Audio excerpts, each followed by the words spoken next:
Aperte mais os laços de família.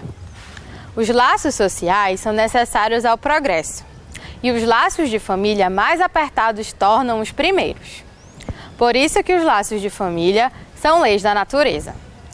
Foi a afirmativa dos espíritos na questão 764.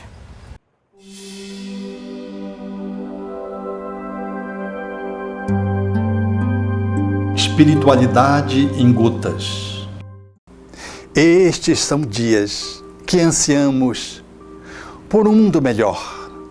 As potências internacionais se enfrentando, as guerras se multiplicando no planeta, o terrorismo assolando, a miséria ao lado da opressão se estabelecendo aqui e acolá, a violência nas urbes e nos campos ameaçam as estruturas emocionais, gerando dor, sofrimento e doenças de natureza mental.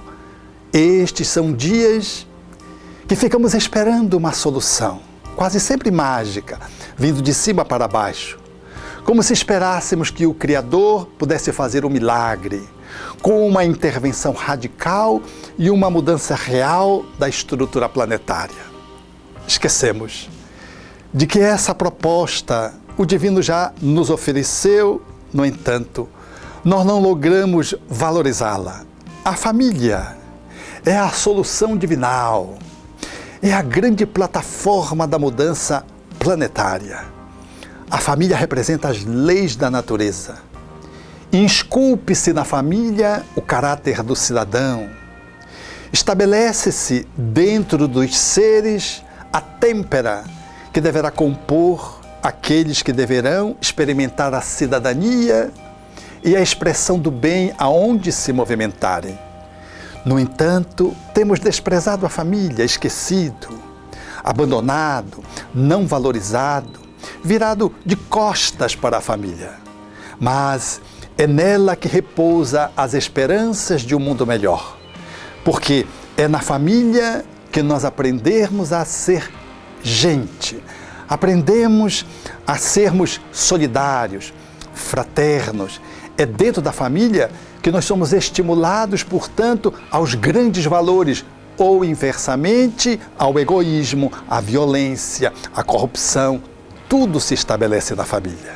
Por isso, o grande convite nesses dias, para que possamos sair da esperança passiva para uma atitude proativa de inserção no planeta, fazendo a mudança que precisamos experimentar e queremos ver, investindo um pouco mais na família, dando o tempo de acolhimento familiar, sendo o melhor esposo, melhor esposa, guardando um tempo de qualidade mais expressivo com os filhos, ensejando exemplificar para eles os valores que faltam na sociedade, fazendo com que o processo educativo tenha uma mão dupla para eles a partir do esforço que fazemos por nos educar.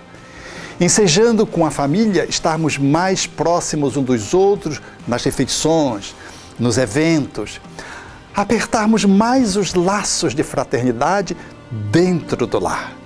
A família é a grande esperança para que a humanidade possa se estabelecer mais rica, mais venturosa, cheia de fraternidade e de paz. Porque quando a família se renova, o mundo inevitavelmente se ressente positivamente. Amemos mais a família.